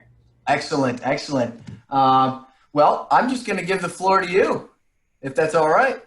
Yeah, that sounds wonderful. Hi, everyone. My name is Katy, and I'm the director of the Lateral Innovation Division at the Office of the Director of National Intelligence. So what does that mean? It means that I'm here to accelerate and amplify innovation across the entire intelligence community. And I'm going to tell you a story about how I got here and why design thinking has been so incredibly useful for the work that I've been doing all this time. So our story starts about 6 years ago, and I had been a frustrated creative in government. I had so many ideas of great things that we could do to change things and make things better for people, and it just wasn't working. The ideas weren't resonating, they weren't hitting the mark, and I couldn't figure out why. So a colleague and I went to a design thinking class, and the first assignment, the instructor said, hi, I'm Bob, and your first task is you're going to make me a wallet. Are there any questions? And I'm like, I got this. This is going to be so much fun. I cannot wait. I'm going to design the best wallet. And so I did. It had these incredible features, and it opened up in this new way, and it was just amazing. And so the time ran out, and the instructor had some of us brief out our wonderful designs, and we were all kind of high-fiving each other. And then he said, well, you all failed. And we were like, wait, what? No, we designed these amazing wallets. And he said, well, you all failed because the assignment was to design me a wallet. And no one asked me any questions. You don't know me. You don't know what I need from a wallet. And I thought, oh my God, you're right. This is what has been going on for all these years. And this is why it wasn't resonating. I was designing things that I thought were awesome, but not really thinking about who I was designing for and who this project was for. And so that's just, mind blowing. A light went off, and I thought, okay, I'm paying attention. There's something to this design thinking. So my colleague and I went to the class. We got all these skills. We got really excited. We came back to work and briefed what we learned to our manager. And being a good manager, she said, oh, this is great. I want you guys to apply this right away. We're like, yep, got it. She said, great, we're doing an offsite in about a week. So can you guys lead the offsite? Record scratch. And we thought, well, wait a minute. We're doing design thinking, but an offsite? We're not building a tool. How does this work? And so we thought, you know what? Let's just give it a go. So I'm here to talk about how you can use these skills, these design thinking techniques, for something kind of different, something that we all encounter at least once per year, and that is a team offsite. So how can you design think your way to a better offsite? So here's the scene, right? We had one day to try to get all of this done. And the team was people who had never done design thinking before, aside from my colleague and me who had taken the training. And we had about 1 day of experience going into it. So it just goes to show you do not need to be a ringer to make this work. And our team had analysts, we had data scientists, we had programmers, we had program managers. So not the type of group that thinks, yeah, Post-it notes are my jam. But you know what? It was still really awesome. So what we did is we gave everyone some homework, and we said, your homework is to do some interviews. And so we had people talk to, so that'll be next slide, talk to some of our customers.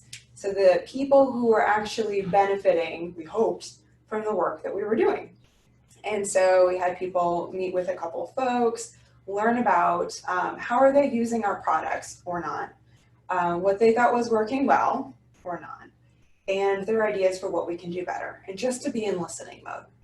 And so then after we'd all done some interviews to kick off our offsite, we then did, next slide, Rose, Thorn, Bud, which I'm sure a lot of you are familiar with. And for those of you who are not, this is a great way to get out all of the information from your ethnographic research and your basically your research phase.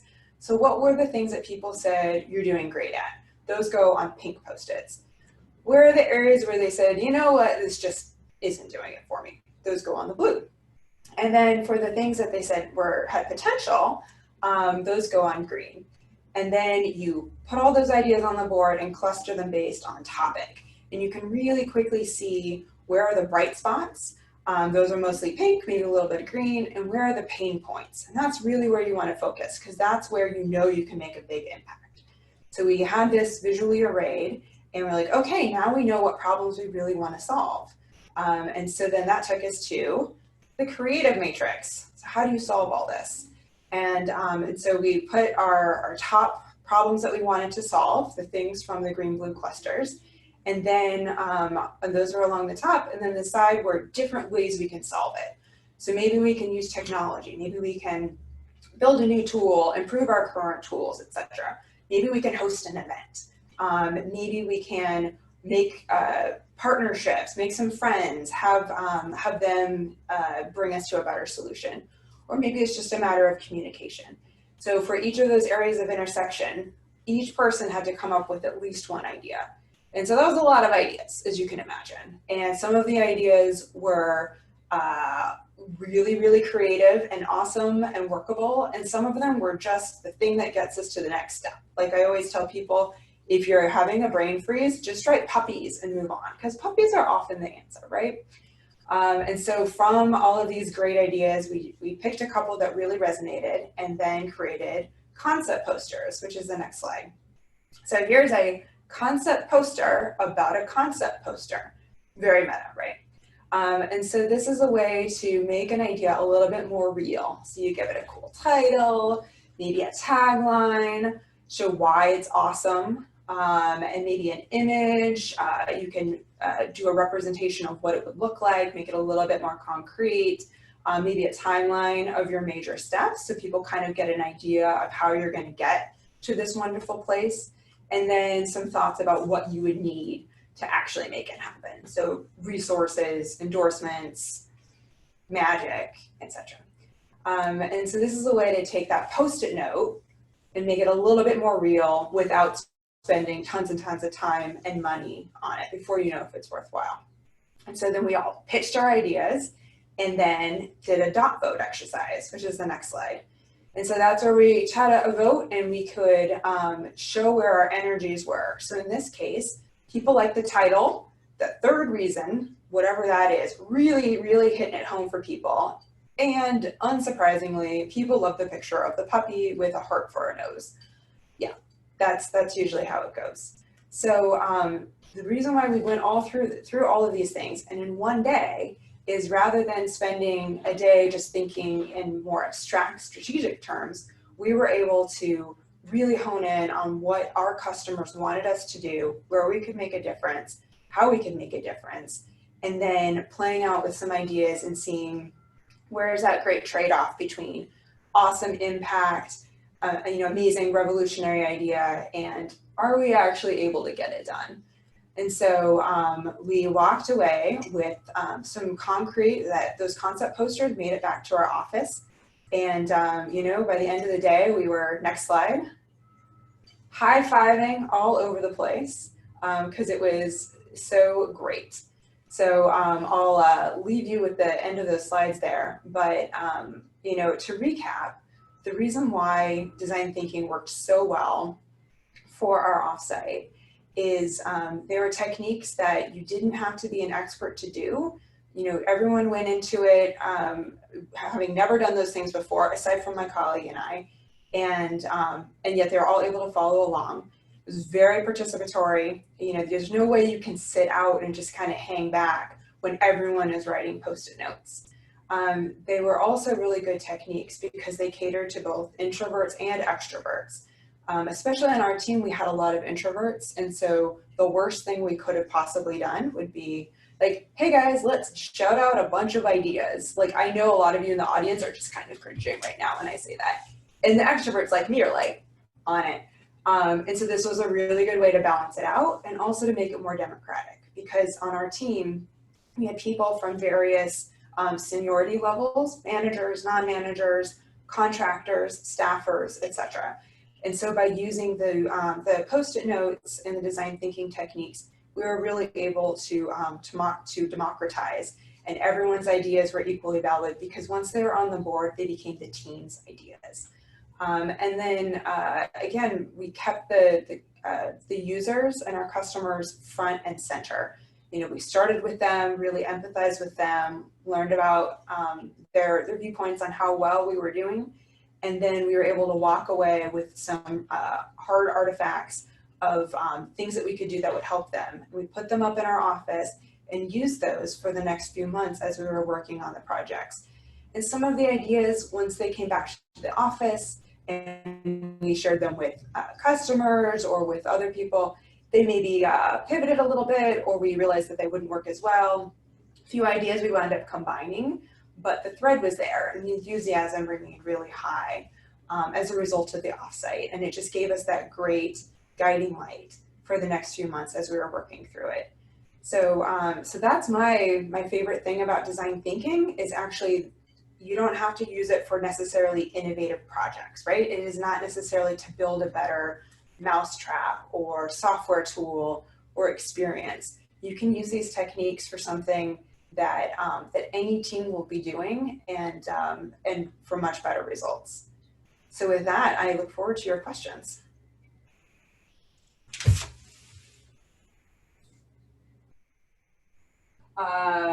There is a question about, I see lots of medals back there. Oh, good. Yeah. I'm glad you're paying attention to my background.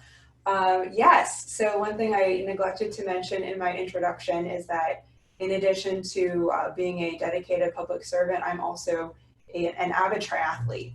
And so I've competed around the world as part of Team USA, and including at the World Championships for a few years running. So yes, those are medals from my alter ego as a multi-sport athlete.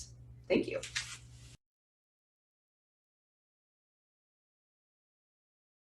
I just want to mention to the other panelists who are still on, if you're still with us and you're in a position to do so, why don't you flip your video on and we'll open up for a broader set of conversations now. Josh, absolutely for you. Ryan, outstanding. Rich, Drew, good stuff. I just want to start with Katy, but this might be a good question for everybody. I think a lot as we do design thinking about how it contrasts with how we're ordinarily taught to run a meeting, have a conversation, invite people to chime in. And where I usually find myself ending up on that is we aren't taught to do those things. It's a thing that we just kind of have to figure out. And there isn't, you know, it's military, we have doctrine for everything. There isn't really doctrine for that. And this is just kind of an easy way, in the same way that social etiquette is easy, to make sure that everybody gets a chance to chime in and overcoming some of our usual biases. Have you had the same experience? Is it powerful for you because it's going from zero to something? Or what do you think there? Katy, maybe you could take it away, and then anybody else, if you want to throw a finger up or something, we'll kick it over to you. Sure. I do think that there's a big difference between running a meeting design thinking style and running a meeting in a more traditional way. And you know, as I mentioned, what I like about it is that it allows people to take a moment and pause and think, especially if you do the style where people write down their individual responses, say on a sticky note, you can think about it, you can edit it, and then you share. Not only does it appeal to the introverts in the group, but from a diversity and inclusion perspective, I think it's a really good way, especially if you have, you know, women and minorities in the group who often will pause before raising a question, or might hesitate whether this is, and start to evaluate things right away, as opposed to some people just go for it and blurt it out. And so this is a way to ensure that all voices are heard, as opposed to just the loudest. Can I chime in? Please. I would say there's an old quote that has always kind of stuck with me that is from John Boyd again. He said that what's doctrine one day is dogma the next.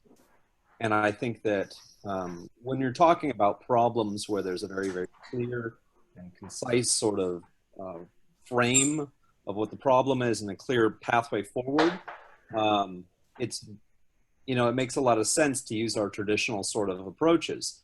But when you're dealing with something where functional fixedness is potentially a problem and the problem set isn't really clearly scoped and you really don't have a clear way forward, that's where you almost need to decentralize that vision and as a team come up with a different approach. I'll say a quick something. With design thinking, absolutely modular. It's applicable on the fly, like a lot of people have talked about today. You can adjust the techniques that you've learned to fit the capability. So Rose, Thorn, Bud is a great feedback tool. It's also a great way, as Katie was saying, to have solicited feedback on a specific issue or problem, identify culture concerns. But yeah, that's the, and all those have just been, well, again, enlightening to me as a newer practitioner in the field. And of course, I'm still learning how they all work. Drew, Pat, Vinny, let me add a little bit of a twist to that also and say that we usually talk at the Centers for Adaptive Warfighting at the CAW about how there are different kinds of problems in the world. And some problems our usual methods are good for, and some problems, if you're going to attack them, this is probably the set of tools that you want to use, right? And it would be interesting to hear a little bit about the flags that you look for when you say, oh, this is the thing I should probably use design thinking for rather than one of my usual utensils, whatever this meal might be. Drew, you want to take it away first?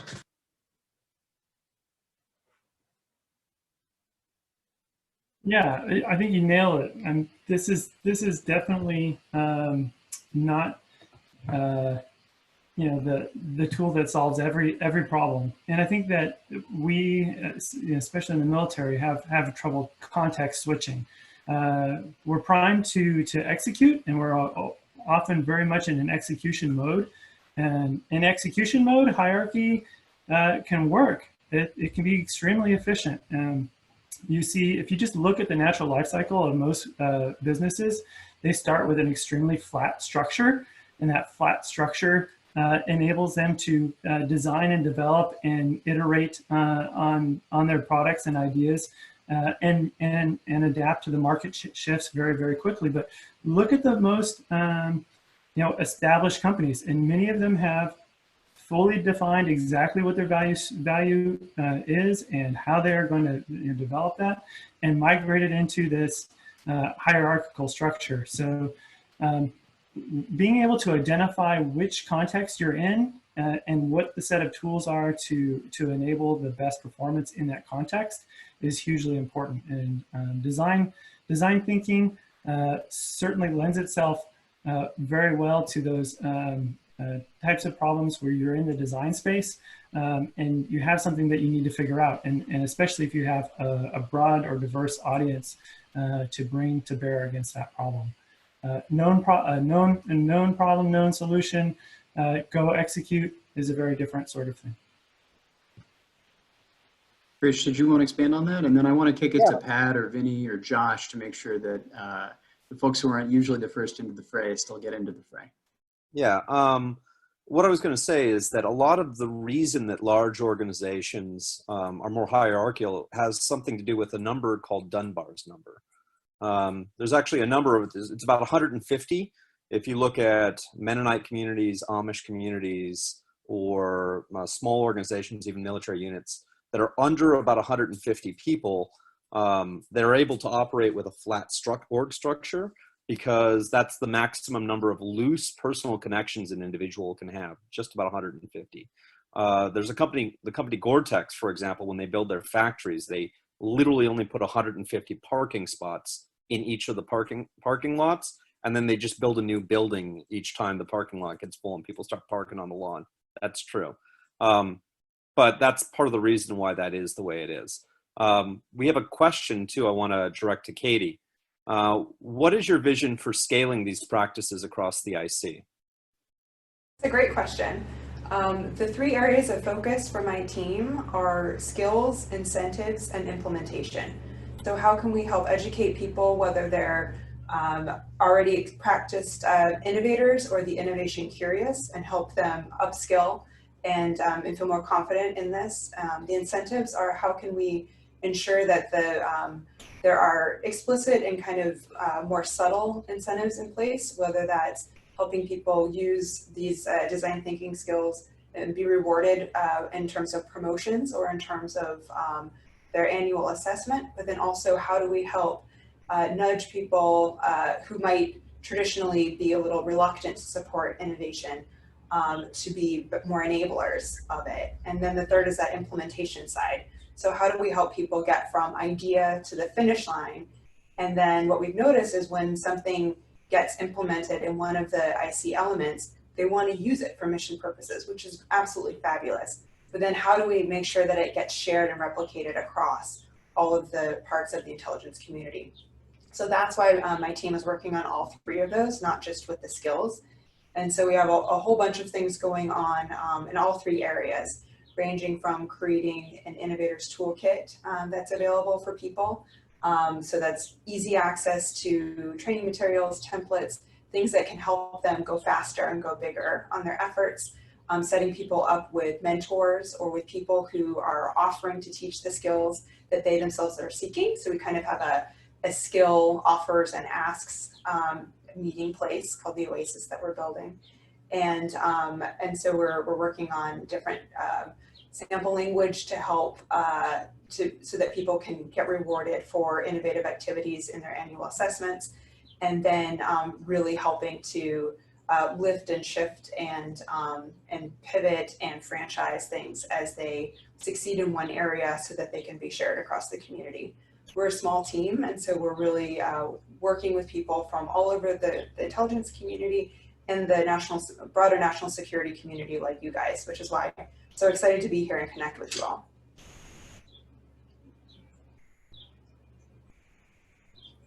One team, one fight, right? CAW team, does that Daniel Halter, who by the way is a Air Force, actually I would say DoD innovation royalty from out in Hawaii. Daniel, so glad you're here with us. And good to have some enlisted representation in the comments. CAW team, do those sound familiar, those ways of thinking about the road ahead?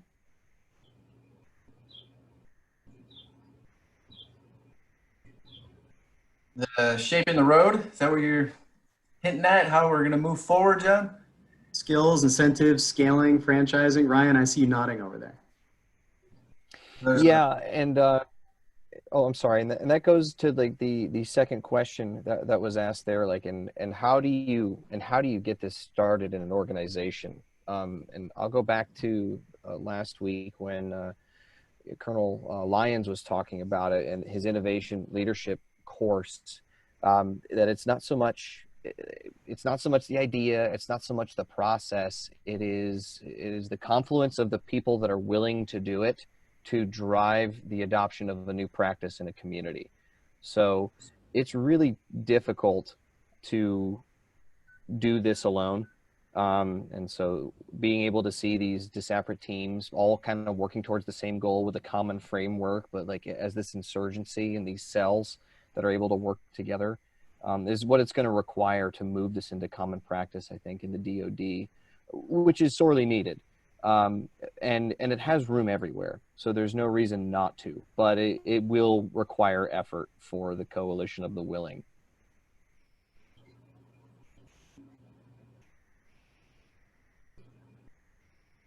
And I would add to that one commonality across everybody, I think, who's been on the CAWcast today and is on any of our CAWcasts, is the idea that change is led by those who show up and that tools should be available for them to do that. Skills, incentives, some theory about scaling, pretty standard for developing products. There's special things in our world that make that possible. Time, trust, top cover, and the ways that Colonel Shelton was talking about the last time he was on here. If you've been to any of the lean startup courses that are offered across the IC or at the National Science Foundation or the Hacking for Defense program, you're going to hear a lot about, and you should. Training isn't enough. It doesn't matter if people know how. They need to have space to run. They need to have backup. They need to be told that it's all right to scratch the car. Don't get DUIs, but go scratch the car and spend some time on something that matters and put puppies on it while you're at it. Because by gosh, we're going to have fun while we're here. But it takes the whole team, right? It takes leadership and the things that only leadership can do and their understanding of how to employ these capabilities. It takes people who want to show up and try something new and contribute to the water so there's more to drink down the road. And worth highlighting that everybody on this call and everybody who's supporting it in the background and helping to run the Centers for Adaptive Warfighting, or over with Vinny at the Inter-American Defense College, or with Katy at OD&I, it's teamwork makes the dream work, right? There's no one person who can carry this stuff, and we can shape the runnels all we want, but if nobody shows up, you're not going to get there. And it takes all three of those things: sweat equity, a theory of change that people can carry forward themselves, and something for leaders to do in making sure that folks have space to run. So I'd like to just add, given the context of where I'm at, what I found in terms of, human-centered design, at least as I understand it, is essentially I've got to recognize that all the new staff that come to the college are not going to be open to do that publicly in front of leadership in the beginning. And so very much like how diplomacy works, where, it's funny that people joke about FAOs, their job is just to drink, go to cocktail parties and drink. The reality is when everybody has their guard down, that's when you can do negotiation, you can do building of relationships. And so the same is true, in the formal meetings, you don't touch those, you leave those alone. And it's on the sidelines that you do this kind of work, you introduce this kind of thing, which I've actually found people are hungry to learn about because, they're in a new environment. And so even if there's an apprehension in terms of rank in the beginning, over time, as they participate and offer their thoughts, they buy in. But the point about, so that's one thought I'll offer, which is, don't mess with the formal structure when it's absolutely necessary.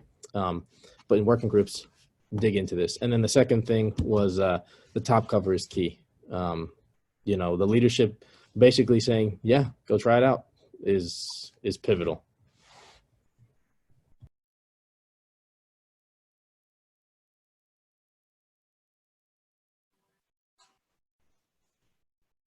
Josh, Rich, you want to drive that next question? I see logistics in it, and I think to myself, I know who's going to take this one. The logistics was the example, but to get to that one, yes, if we use any of these processes to improve processes and some of these things. The answer to that is yes. There are some organizations, I believe, across the DoD that have used this, have actually implemented it into their curriculum development. MCCSS, I believe, may be looking to do that as well in the near future. Myself, I've used these tools within my organizations to improve our own internal processes in order to get our teams, again, collaborative effort on things. I'd like to hear what my, coworkers want to do and how we're going to do things and attack problem sets as a team. And especially with logistics, it's a wide field. I'm a logistics guy, but I'm not an expert in motor transportation or supply management, or I need all of them to collaborate together and we all come up with a great solid plan together in order to go forward. So yes, definitely use it for a lot of process improvement. And I've heard of other organizations that are really starting to embed this into their daily lives, which is great. I think it's great.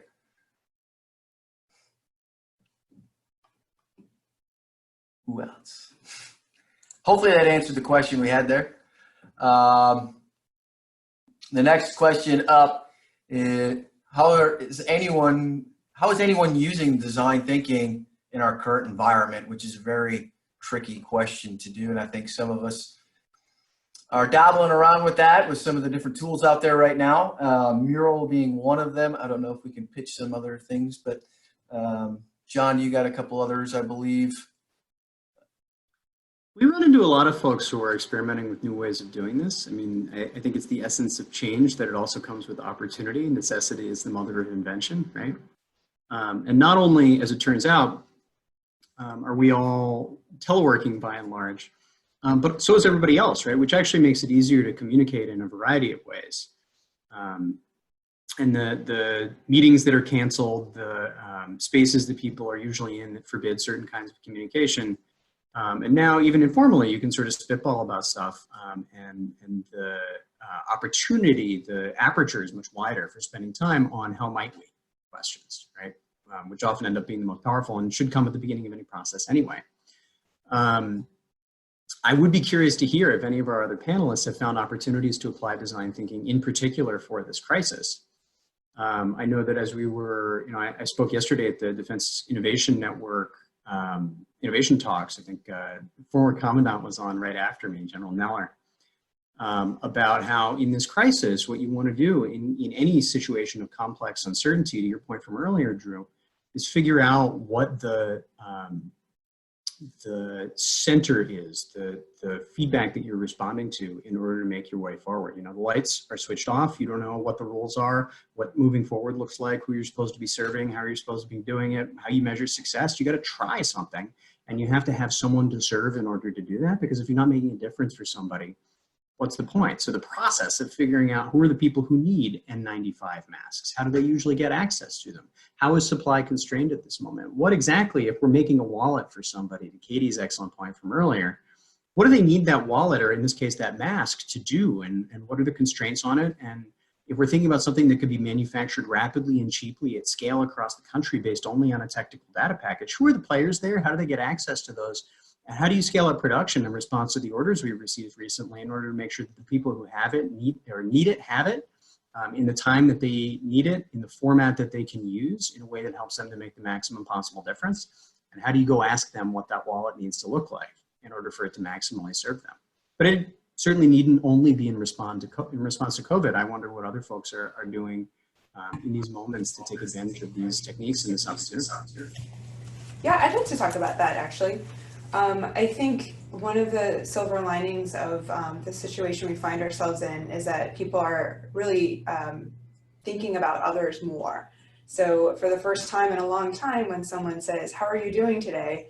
that you're not supposed to just say, "Oh, I'm fine, thanks, how are you?" Like, it's an actual question, which is really nice. And so that gives people more freedom to talk to each other and really ask about, really, you don't have to say fine, like, what's really not working. And so that's kind of what you're doing for an interview for design thinking anyway, is really learning about people and empathizing with them and creating a safe place for them to talk about where things could be better, and where those gaps are. That's where innovation is.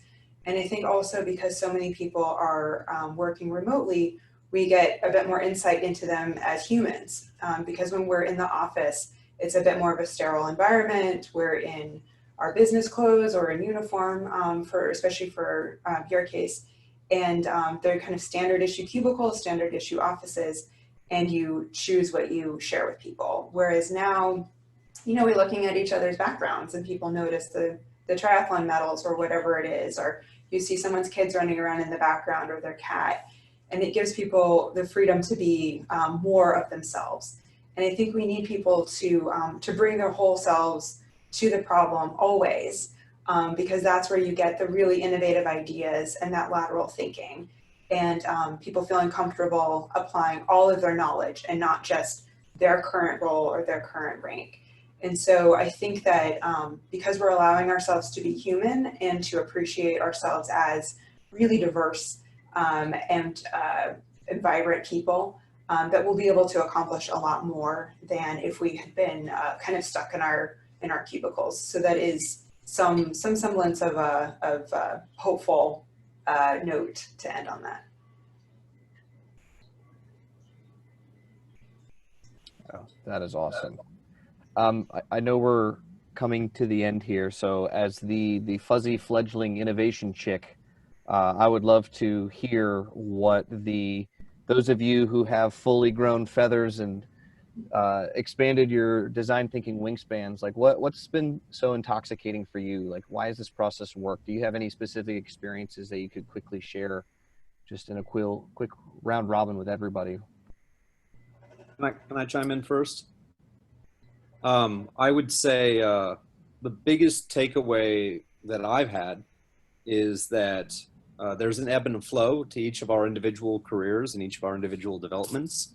But at a certain point, the work that you are working on and the efforts that you're involved with become larger than you as an individual. And at that point, you basically are able to step back and foster the development of others. So as you go along, the biggest thing to focus on is how do we scale? And the way that we scale is by being selfless and not caring who gets the credit.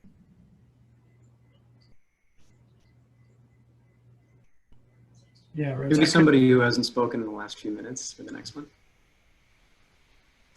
I couldn't agree with you more, Rich. I'm sorry. I'm going to jump in real quick on that. One of the things that I feel, I don't really feel like I've ever grown fully mature feathers. I think that part of this process opens up the value of continuously being a beginner and being open to learning and understanding things in a light you haven't seen before. So I think that's a big part of it. Embracing that it's okay to be a beginner. It's okay to continue to look and reach and learn in the way that you probably did when you were much younger.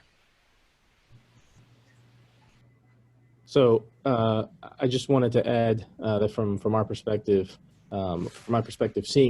seeing the fruits of your labor be realized almost instantaneously when people get on board. And I say that with COVID-19 in mind, because we've had to restructure the way that the director receives and gets information.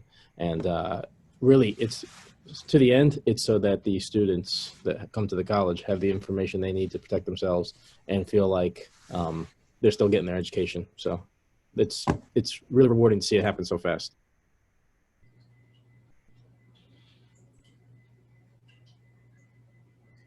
Katie, Dave, Josh, briefly. Sure. For me, it's been a great way to always stay curious and approach every new situation as one that's a bit more zen. Like, I don't really know how it's going to turn out, and I'm excited to find out. Real quick, for me, one of the things that I love about being involved in anything is people succeed in problems they've been struggling with, especially when they did it faster and in a way that they didn't know they could. And seeing that success they go hold of by using the design principles.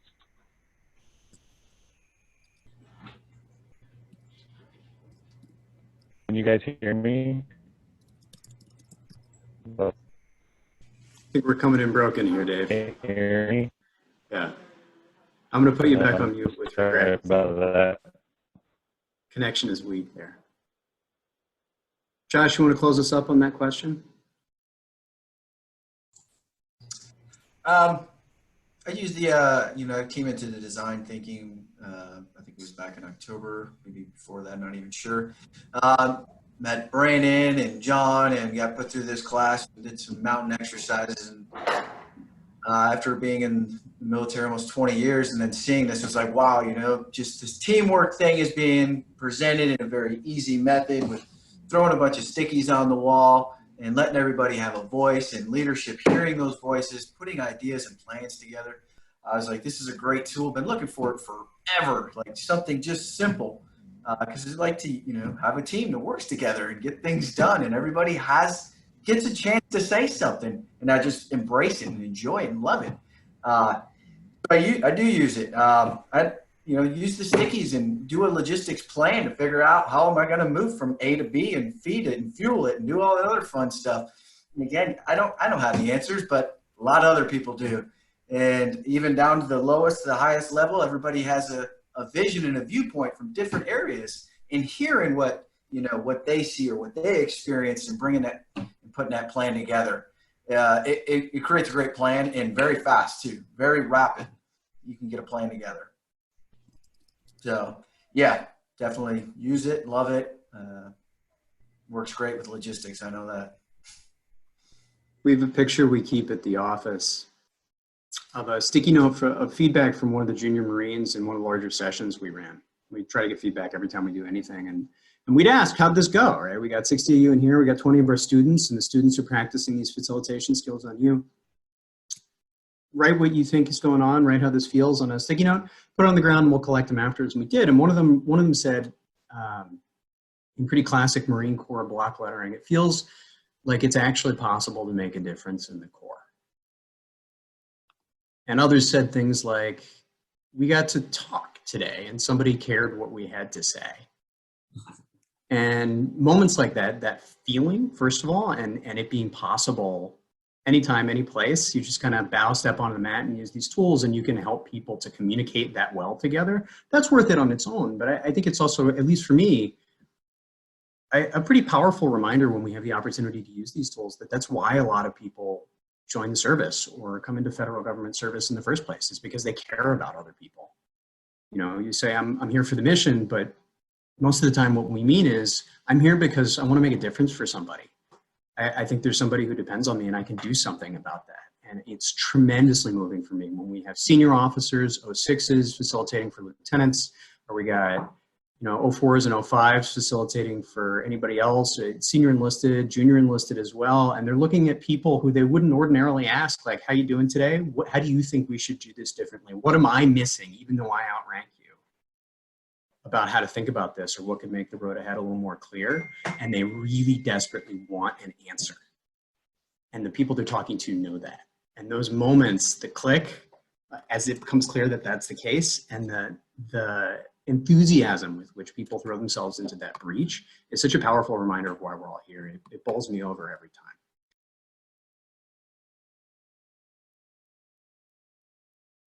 time. And on that note, it's my privilege then to be able to thank all of you attendees for being here.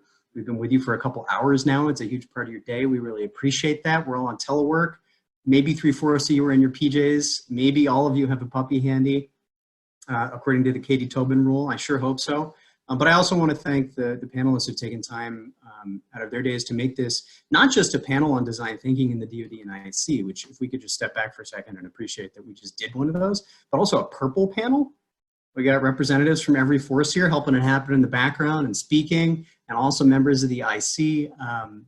It's one team, one fight. Teamwork makes this dream work, this and every other dream that's ever worked. And we're really proud to be able to do this with everybody. So to the enlisted, to the officers, we've gone out of our way not to harp too much on who's who in the course of these conversations, or who's a civilian and where they sit in the civilian hierarchy, because we're people figuring things out as we go and working really hard to do that. And how hard you work and how precisely and meticulously and with what enthusiasm you put your shoulder to the wheel is the biggest part of the difference that you can make there. And we wanted that to be clear to the listeners as well. So Josh, Rich, we're really lucky to have had you here. Katy, Drew, Vinny, Dave, Ryan, Pat, Betsy, Matt, Mac, Lucas in the backgrounds, and to all of you who've been helping to make this production happen, we really appreciate you. We should mention the Centers for Adaptive Warfighting are looking for rotationals. If you'd like to come in for 3, 6, 12 months and help us to build out the little businesses that could, and help to translate and expand these things across the force, we're eager to have you. It's a Department of the Navy thing, but there's room for everybody, and we're eager to serve anybody we can, because giving is how you receive, and giving is how you make a difference for other people. Email contact.thecaw@gmail.com with any questions. Take the survey when it comes back to you, please. That's how we figure out what was good and capitalize on that, and what was bad, and ruthlessly expunge it from our practices so that you never have to deal with it again. And remember, finally, that a big part of the point of these practices is that anybody can do it, right? A lot of the major design firms will say everybody's an innovator, and you just have to learn these basic steps in order to get on the train. And what you do from there, you can soar, you can head to the front of the train, you can be a conductor, is up to you. But you got to get on in order to do that, and it's really easy to do that, and everybody you know can do it. And I've been heartened to hear that from every one of the speakers today. So again, one last time, Josh Thomas, Rich Walsh, Marine, and Sailor respectively, thank you for running things today. And gentlemen and ladies, thank you so much for being here as well.